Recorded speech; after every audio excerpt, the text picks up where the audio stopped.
इस कार्यक्रम के प्रायोजक है कृषि एवं किसान कल्याण मंत्रालय, भारत सरकार। हर जोखिम से निकल कर फसल आए, सुरक्षित हो जाए। फसल बीमा से हर किसान आत्मनिर्भर हो जाए। संकट के समय प्रधानमंत्री फसल बीमा योजना किसानों के लिए वरदान है। अब सूखा पड़े या बाढ़ आ जाए कोई डर नहीं, अब ओले पड़े या कीट पतंगे फसल खा जाए कोई फिक्र नहीं, क्योंकि हमने लिया है प्रधानमंत्री फसल बीमा। बुआई से फसल कटाई तक हर जोखिम का दावा, न्यूनतम प्रीमियम पर अधिकतम भुगतान का वादा। योजना से हर साल जुड़ रहे हैं 5 करोड़ से ज्यादा किसान। अब आपकी है बारी। नजदीकी कृषि कार्यालय, सहकारी समिति, बैंक शाखा, अधिकृत बीमा कंपनी या जन सेवा केंद्र में स्वेच्छा से करा सकते हैं पंजीकरण। फसल बीमा पोर्टल या फसल बीमा ऐप द्वारा भी कराया जा सकता है पंजीकरण। प्रधानमंत्री फसल बीमा योजना, आपकी फसलों का संपूर्ण सुरक्षा कवच। कृषि एवं किसान कल्याण मंत्रालय, भारत सरकार। कार्यक्रम किसान वाणी सुनने वाले सारे बहन भाइयों ने विनोद मोरवाल की राम राम। और साथियों, कार्यक्रम किसान वाणी में हम बहुत कुछ लेकर आते हैं और कोशिश हमारी ये रहती है कि हमारे जो प्रगतिशील किसान बहन भाई हैं वे हमेशा अग्रिम रहे और देश को हमेशा कृषि के प्रति हमेशा सच्ची श्रद्धा से आगे बढ़ते रहे। और साथियों, आज कार्यक्रम किसान वाणी में हम बहुत कुछ लेकर आए और एक तो हम आज जो चर्चा का विषय हम लेकर आए साथियों, गर्मियों के आगमन पर पशुओं की देखभाल विषय पर आज हमने बातचीत करी थी। उस बातचीत को भी जरूर सुनाओगे। और चर्चा का जो विषय हमारा धरती मृदा उर्वरता के कारण व निदान के उपाय, और इसी तरह नई फसल नई उमंग में हम जो चर्चा लेकर आए हैं बाजरा व लोबिया के चारे के लिए मिश्रित बिजाई। लेकिन कार्यक्रम की शुरुआत हमेशा आज के हम कृषि प्रश्न से ज़रूर करते हैं। और आज का जो कृषि प्रश्न है, हरियाणा प्रदेश में सर्वाधिक उत्पादकता कौन सी फसल की है? तो साथियों, उस फसल का नाम बताना जो भाई पूरे हरियाणा में सबसे ज़्यादा फसल उगाई जाती है। नो तो भाई गेहूँ, चावल, गन्ना, जो काफ़ी चीज़ें हैं, लेकिन जो सबसे ज़्यादा अगर जो पूरे हरियाणा की बात करें तो उसका आपने जिक्र जरूर करना है। और उसका आपको उत्तर हमारे को 9466021336 यानी 94,660,21,336 पर SMS या व्हाट्सएप के माध्यम से आप हमारे को 6:50 से पहले आप ज़रूर दीजिए। और भाई जो विजेता होगा उनको बधाई भी देंगे और उसका नाम भी हम ज़रूर बताएंगे। और अब एक महत्वपूर्ण बातचीत हम ज़रूर सुन लेते हैं। और ये बातचीत भाई हमने करी है डॉक्टर मंजीत कटारिया, जो रजिस्ट्रार है हरियाणा वेटरनरी काउंसिल पंचकुला से। तो उनसे बातचीत हमने ज़रूर करी थी पशुओं की देखभाल विषय पर आजकल के दिनों में, क्योंकि गर्मी का आगमन है तो इस पर पशुओं की देखभाल विषय पर बातचीत के ये अंश सुनते हैं। नमस्कार साथियों, आज हमारे साथ जुड़े हैं डॉक्टर मंजीत कटारिया जी, जो रजिस्ट्रार है हरियाणा वेटरनरी काउंसिल पंचकुला से बातचीत करते हैं और इनसे बातचीत करेंगे आजकल के दिनों में पशुओं की देखभाल। डॉक्टर साहब, सबसे पहले कार्यक्रम में आपका स्वागत है। थैंक यू, धन्यवाद विनोद जी। डॉक्टर साहब, जिस प्रकार से अब गर्मियों का आगमन शुरू हो गया है, जल्दी ही गर्मी आ गई, तो किस प्रकार से हमें पशुओं की देखभाल रखनी चाहिए? बिल्कुल विनोद जी, ये एकदम जैसे ही हम सब देख पा रहे हैं कि सर्दियों के बाद एकदम गर्मियां शुरू हो गई हैं और कुछ दिनों के बाद जो है लू का भी मौसम आ जाएगा, गर्म हवाएं जब चलनी शुरू हो जाएंगी, तो खास करके पशु को उन दिनों में हमें विशेष ध्यान रखना होता है कि हीट स्ट्रोक से पशु को बचाना है। तो मतलब पशु को ज्यादा से ज्यादा जो है धूप से जो लू की गर्म हवाएं आएंगी उनसे डायरेक्ट उसके टच में पशु ना आए। तो जहाँ भी पशु रखे हुए हैं उसके आसपास जो है ना थोड़ा ठंडा वातावरण हो, उसके तो कूलर अगर लगा सकते हैं तो कूलर की व्यवस्था अगर आप कर सकें पशुओं के आसपास। और सुबह शाम जो है नहलाने का व्यवस्था जरूर पशुओं की आज के दिनों में होनी चाहिए, ताकि वो गर्मी से उनका बचाव किया जा सके, शरीर का टेम्परेचर उनका नॉर्मल के आसपास रहे। डॉक्टर साहब, जैसे गर्मियां बढ़ती है तो दूध की भी कमियां हो जाती है, और क्या कारण हो सकते हैं सर इसमें? बिल्कुल, जब जैसे ही दूध गर्मी बढ़ेगी तो पशु स्ट्रेस में आएगा। जैसे ही स्ट्रेस गर्मी का स्ट्रेस उसके ऊपर होगा तो स्ट्रेस की वजह से उसमें दूध की कमी भी आएगी, उसकी खाने पीने की क्षमता में भी फर्क पड़ेगा। तो वो सारी चीजों का ध्यान रखना पड़ेगा। इसके लिए जो है ना, विशेष करके गर्मियों के मौसम में हमें ये ध्यान रखना है कि पशुओं का जो हम खनिज लवण जो होते हैं मिनरल मिक्सचर, वो जो है रेगुलर 50 ग्राम के करीब जो है मिनरल मिक्सचर जरूर उसको देते रहे पशुओं को। और साथ में कैल्शियम का भी विशेष ध्यान रखें। अगर आप सप्लीमेंट के तौर पर कैल्शियम दे सकते हैं ठीक है, अदरवाइज तो जैसे इनका पानी की आप बना के रखते हैं खोर घर के अंदर, तो उसके अंदर जो पेंट जो है रेगुलर वो चुनने का, अगर वो पेंट भी अगर करके रखेंगे तो वो भी कैल्शियम की कमी पूरी कर देते हैं जी। और डॉक्टर साहब खाने पीने का किस प्रकार से ध्यान रखें इसके चारे का पशुओं का?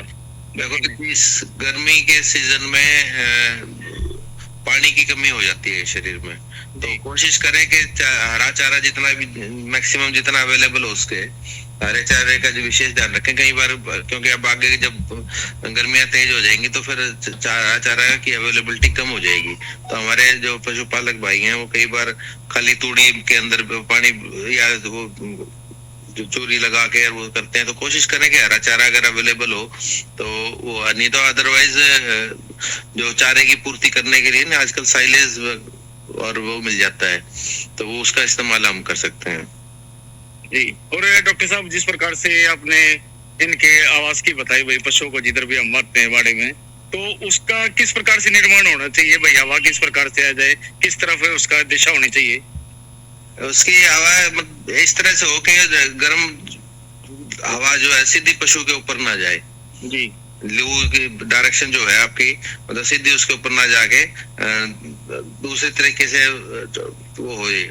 और उसके तो जैसे पल्ली लगाते हैं सर्दियों में, तो उस तरह की कोई हल्की जाली गिल्ले करके अगर पानी के अंदर लगाई जाए तो वो उसके कमरे का टेम्परेचर जो है वो काफी हद तक मेंटेन करते हैं फिर वो। और डॉक्टर साहब इन दिनों में जैसे पशुओं की देखभाल की बात करते हैं, कोई डॉक्टर के पशु चिकित्सक के पास भी ले जाना चाहिए या कुछ विशेष अभियान भी टीका वगैरह का इसमें? देखो टीकाकरण अभी फिलहाल तो होके हटा है, FMD HS का जो है कि टीकाकरण हमारे सारे विभाग में घर घर जाके पशुओं को लग चुके हैं सभी के। तो इन दिनों में एक बार अपना पशुओं के पेट के कीड़ों की दवाई जरूर आप अपने नजदीकी अस्पताल से लेके सभी पशुओं को दिलवा दें जी। और कुछ हिदायत जो हमारे प्रगतिशील किसान बहन भाई जो पशु बांध रहे हैं उनके लिए भी इन दिनों में क्या विशेष देख रखनी चाहिए? देखो दूध देने वाले पशु और छोटे बच्चे जितने भी हैं इनको आपने लू से बचाना है किसी भी कीमत पे जी, क्योंकि इन दिनों में लू लगने से टेम्परेचर शरीर का बढ़ता है तो हीट स्ट्रोक होने की संभावना रहती है। हीट स्ट्रोक होने के बाद जब पशु का टेम्परेचर 107, 106-107 डिग्री तक भी चला जाता है जो कि जानलेवा टेम्परेचर हो जाता है शरीर का। तो कितना रहना चाहिए सर इसमें? टेम्परेचर नॉर्मल तो 101 102 के आसपास ही होता है पशु का। तो ये गर्मी जब लग जाती है, लू लगती है, तो उसकी वजह से टेम्परेचर की दिक्कत आती है। अगर ऐसी कोई समस्या आ जाती है बाई चांस, तो पशु को जो है ना सिर के ऊपर ठंडा पानी डालते रहें और नजदीकी अपने पशु चिकित्सालय से उस संबंधित पशु चिकित्सक से इसकी सलाह लेते रहें। तो डॉक्टर साहब आपने महत्वपूर्ण जानकारी दी, आपका बहुत बहुत धन्यवाद। धन्यवाद, नमस्कार। तो साथियों ये बातचीत के अंश हमने जरूर सुनी डॉक्टर मंजीत कटारिया जी जो रजिस्ट्रार है हरियाणा वेटरनरी काउंसिल पंचकुला से। और गर्मियों के आगमन पर बहुत ज़रूरी है साथियों ये इस प्रकार की चर्चा है, क्योंकि साथियों जो हमारा पशुधन है भाई दूध घी जब होगा जब हम पशु का ध्यान रखेंगे। और गर्मी में तो भाई नो भी दूध कम हो जाता है अगर जो देख रेख हम बढ़िया तरीके से रखते हैं। भाई जिस तरह डॉक्टर साहब ने बताया कि भाई जहाँ पर भी पशु बंद है ठंडा स्थान होना चाहिए, दिशा का भी जरूर ध्यान रखना चाहिए, पल्ली लगानी चाहिए और पानी का और भाई हरे चारे का आप विशेष तौर पर जरूर ध्यान रखें, क्योंकि साथियों ये महत्वपूर्ण दिन है और इन दिनों में हमने विशेष तौर पर अपने पशुओं का ध्यान जरूर रखना चाहिए। और भाई जो डेयरी चला रहे हैं जो हमारे जो भाई जो दूध का व्यापार करते हैं और एक भाई कोशिश जरूर करें कि भाई डॉक्टरों से सलाह आप ज़रूर लेते रहे और हर भाई गांव में कस्बे में जिलों में हमेशा भाई पशु चिकित्सालय है और निःशुल्क भाई सारी जानकारियाँ ज़रूर देते हैं और सरकार के माध्यम से भाई जो योजनाएं हैं उनको भी वो बखूबी निभाते हैं और बताते हैं आपको।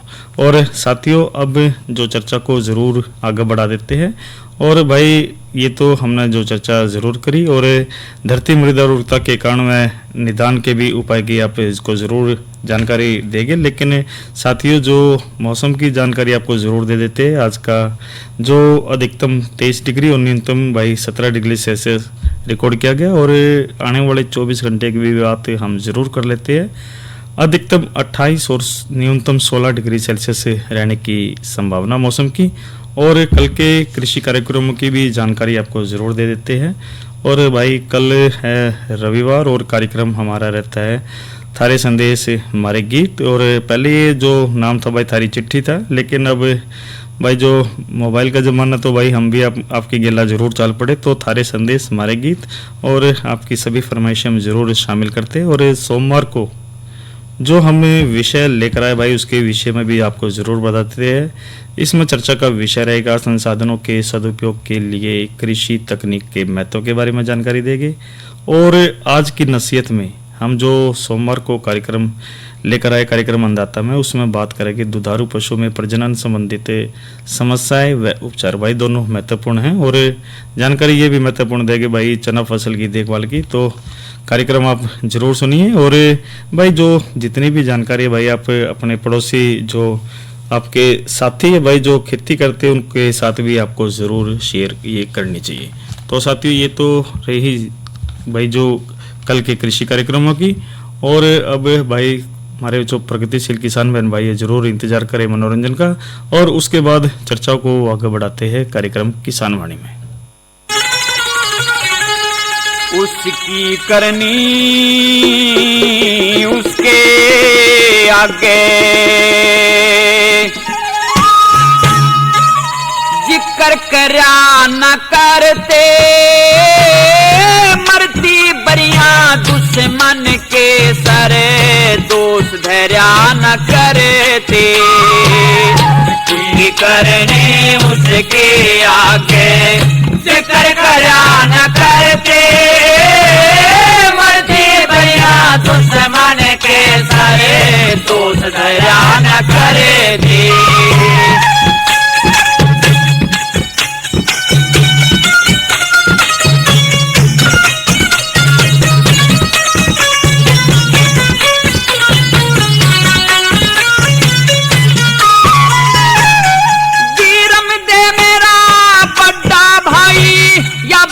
कहन की कोना एक म्यान में दो बरछी दिके कह रहन की कोना।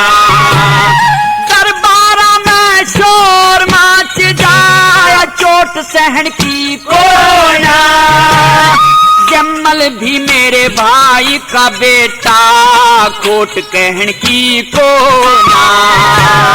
जम्मल भी मेरे भाई का बेटा कोट कहन की बोला। न्यू आवेदन न्यू है चाला जा, न्यू आवेदन न्यू है चाला जा। गैल मरा न करते, मरती बरिया दुश्मन के सरे दोष धैर्या न करते। उसकी करनी उसके आगे जिक्र करा न करते, मरती बरिया दुश्मन के सरे दोष धैर्या न करते।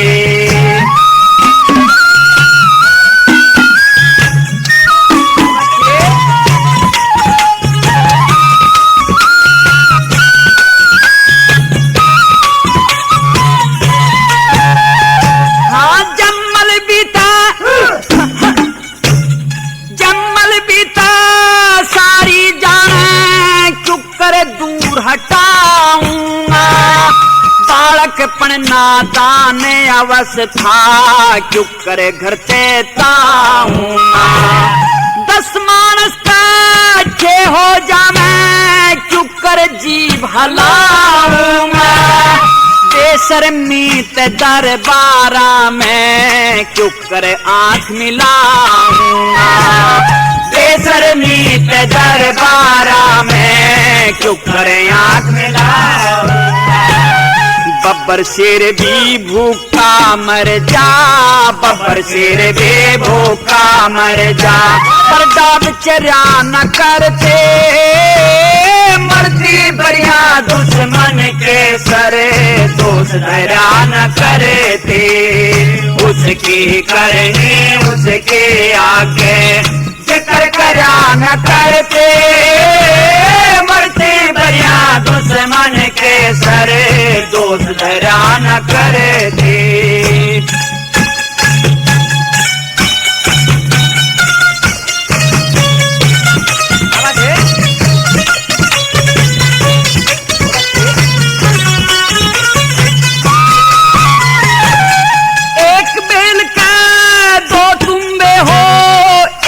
हो से उनकी जात, एक फिर गलिया में बजता एक साधु संता के साथ। एक बाप का दो बेटे हो, एक ही उनका हो से गात, एक तेसर बदनामी धर ले, एक करे पंचा में बात। एक तेसर बदनामी धर ले, एक करे पंचा में बात। पेज के ऊपर जहर का प्याला, पेज के ऊपर जहर का प्याला, झूठ भरा न करते, मरते बढ़िया दुश्मन के सरे, दोष धरा न करे थे। उसके करने उसके आगे जिक्र करा न करते, मर्जी बढ़िया दुश्मन के सरे, दोष धरा न करे थे।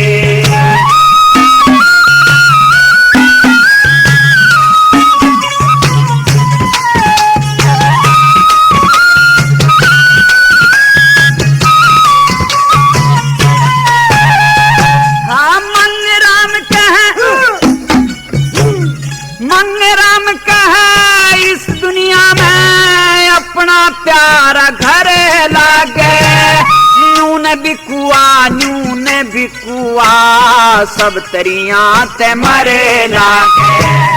बद से तो बदनाम बुरा मन, बदनामी ते डरे लागे। तमने इसी कसूती बात कही, मेरा धरती के मसरे लागे। इसी कसूती बात कही, मेरा धरती के मसरे लागे।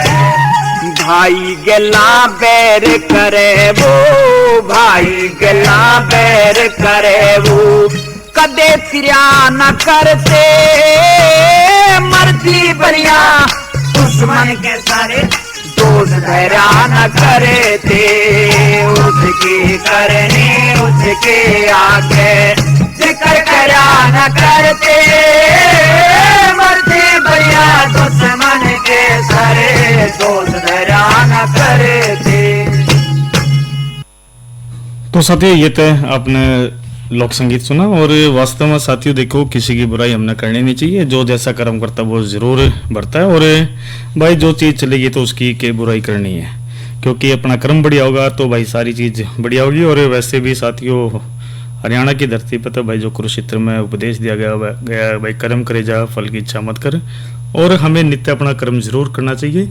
और कर्म की जब हम बात करते तो भाई ये भी एक ज़रूर हम कर्म कर रहे जो चर्चाएँ आपके समक्ष लेकर आते हैं, और चर्चा हम जरूर करें भाई। आज ये धरती मृदा उर्वरता के कारण के उपाय की बात हम आज जरूर करते हैं। और मृदा उर्वरता में कमी का मुख्य कारण भाई कार्बनिक पदार्थ यानी कि ह्यूमस है की कमी है, और अत्यधिक रासायनिक उर्वरकों का उपयोग, मृदा अपरदन और अनियंत्रित जुताई, और इसके निदान के लिए भाई जो हरी खाद है, गोबर की खाद है, फसल चक्र है, वो हमने जरूर अपनाना चाहिए। जैविक खेती है, और भाई कम जुताई को भाई अपनाकर मिट्टी की संरचना और पोषक तत्वों को हम पुनः बहाल हम कर सकते हैं। और मृदा उर्वरकता कम होने के जो कारण की बात करें तो एक तो भाई कार्बनिक पदार्थों में कमी, क्योंकि मिट्टी में जो ह्यूमस का जो स्तर है 0.5% से कम होना, जो मिट्टी के स्वास्थ्य का मूल आधार है। और असंतुलित रासायनिक उर्वरकों का उपयोग, जो यूरिया और अन्य रसायनों के अत्यधिक उपयोग से मिट्टी की प्राकृतिक संरचना नष्ट हो रही है भाई, इसका जरूर हमने ध्यान रखना चाहिए। और मृदा अपरदन की बात करें तो अत्यधिक जुताई और ऊपरी उपजाऊ मिट्टी के हवा या पानी के कारण इसमें बह जाती है, तो इसका भी हमने जरूर ध्यान रखना चाहिए। और फसल चक्र का अभाव, भाई देखो फसल चक्र अपनाओगे तो भाई सेहत बढ़िया रहती है, और एक ही तरह की फसल लगाकर लेने से भाई विशिष्ट पोषक तत्वों की इसमें कमी हो जाती है, इस चीज का भी आप विशेष तौर पर ध्यान रखें। और सूक्ष्म पोषक तत्वों की कमी, जो जस्ता, लोहा और मैग्नीज जैसे तत्वों को भाई लगातार दोहन हमने रखना चाहिए। और मृदा उर्वरता सुधार के निदान यानी कि उपाय की जब हम बात करें एक तो जैविक खाद का उपयोग हमने जरूर करना चाहिए, गोबर की खाद है, कंपोस्ट है और वर्मी कंपोस्ट है जिसने हम केचुआ खाद भी भाई इसमें बोल देते हैं, इसका उपयोग हमने करना चाहिए जो ह्यूमस को बनाते हैं। और हरी खाद की जब हम बात करें तो जो ढेंचा या फिर सनई जैसी फसलें उगाकर उन्हें खेत में पलटना जो नाइट्रोजन और कार्बनिक पदार्थ को भाई जोड़ती है। और इसी तरह भाई फसल चक्र अपनाकर अनाज वाली जो फसलों के साथ फलीदार फसलें जिस तरह दालें हैं उसको भी हमने उगाना चाहिए। और न्यूनतम जुताई की बात करें तो भाई मिट्टी की संरचना को बचाने के लिए बार बार गहरी जुताई से हमने बचना चाहिए। और बार बार हम ये भी आपको कहते हैं, एक निवेदन करते हैं भाई मृदा परीक्षण बहुत जरूरी से, मिट्टी की जांच हमने जरूर करानी चाहिए। पोषक तत्वों की जो कमी के जो अनुसार ही उर्वरक जिस तरह जिप्सम या फिर सूक्ष्म पोषक तत्व है वो हमने डालने चाहिए। और प्राकृतिक खेती तो भाई देखो हमारे बड़े बुजुर्ग प्राकृतिक खेती से ही भाई हमारे को बढ़िया जो उपजाऊ जो हमारे को वस्तुएं देते थे। और मेड़बंदी कर वर्षा जल का जो संरक्षण करना है, मिट्टी के जीवों को बढ़ावा देना है, तो इस प्रकार से साथियों हमने भी इन चीज़ों को अपनाना चाहिए। और बात हम जरूर कर लेते साथियों, ये तो हमने बातचीत आपके धरती मृदा उर्वरता के कारण व निदान के उपाय के बारे में चर्चा करी और एक महत्वपूर्ण चर्चा भी हम जरूर आपके समक्ष जरूर लाए हैं। और भाई ये जो बातचीत हम कर रहे भाई, ये जो नमो दीदी ड्रोन योजना की जानकारी आपको जरूर दे रहे हैं, क्योंकि नमो ड्रोन दीदी योजना का उद्देश्य भाई महिला स्वयं सहायता समूहों को ड्रोन तकनीक से सशक्त बनाना। और 2000 भाई इसमें जो 26 जिस तरह चल रहा तो हमेशा आगे बढ़कर महिला समूह को कृषि में उर्वरकता और कीटनाशक के छिड़काव के लिए ड्रोन प्रदान इसमें करना है। और भाई योजना के उद्देश्य की हम बात जरूर बता देते हैं। भाई देखो 2024 से 26 तक भाई 15,000 महिला समूह को कृषि में उर्वरकता और कीटनाशक के छिड़काव के लिए ड्रोन प्रदान किए इसमें जाओगे। उद्देश्य भाई यही है कि भाई महिला स्वयं सहायता समूह को आत्मनिर्भर बनाना और कृषि कार्यों में ड्रोन तकनीक का उपयोग करना। और भाई ड्रोन पर सब्सिडी भी है, क्योंकि योजना के तहत ड्रोन की लागत का जो 80% तक या अधिकतम 8 लाख तक की वित्तीय सहायता सब्सिडी प्रदान की जाती है।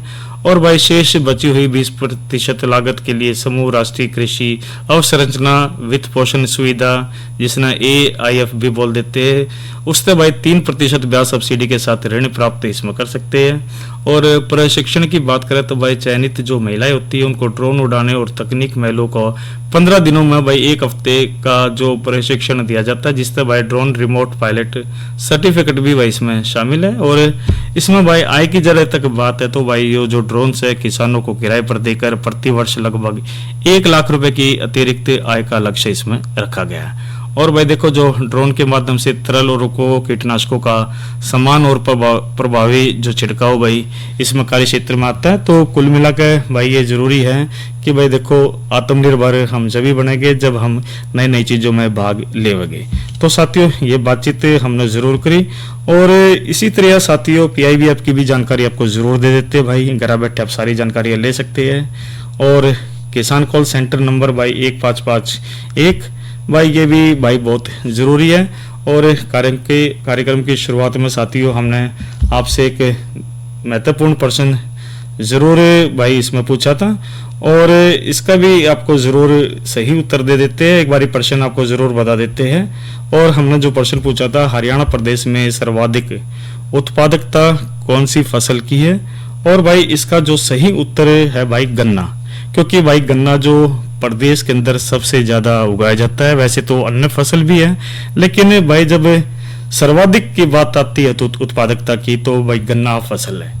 और इसका जो सही उत्तर हमारे को भाई सबसे पहले भाई हमारे पास आया है गांव जुगड़ी यमुनानगर से, जिनके नाम है रणधीर सिंह बांगड़, मेजो देवी, गौरव, प्रवीण, योगेम, वीरेन। और इसी तरह भाई बंसीलाल ने भी अम्बाड़ा से हमारे पास सही जवाब दिया। गांव तेजा मोड़ी से अम्बाड़ा से, इनका भी सही जवाब है। इसी तरह साथियों एक सेक्टर 30 कुरुक्षेत्र से भी हमारे पास सही जवाब आया है।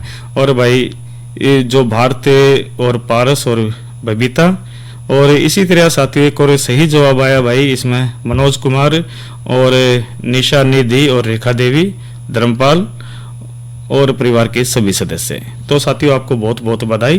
और अन्य जवाब भी हम जरूर इसमें देख लेते साथियों, जो हमारे पास अब तक जो सही जवाब साथियों यही एक रोहतक से भी हमारे पास सही जवाब है प्रोफेसर जय सिंह खनगवाल का, और इन्होंने भी भाई सही जवाब दिया है, और अन्य अब तक भाई हमारे पास कोई जवाब नहीं है, और यही जवाब थे आज के में।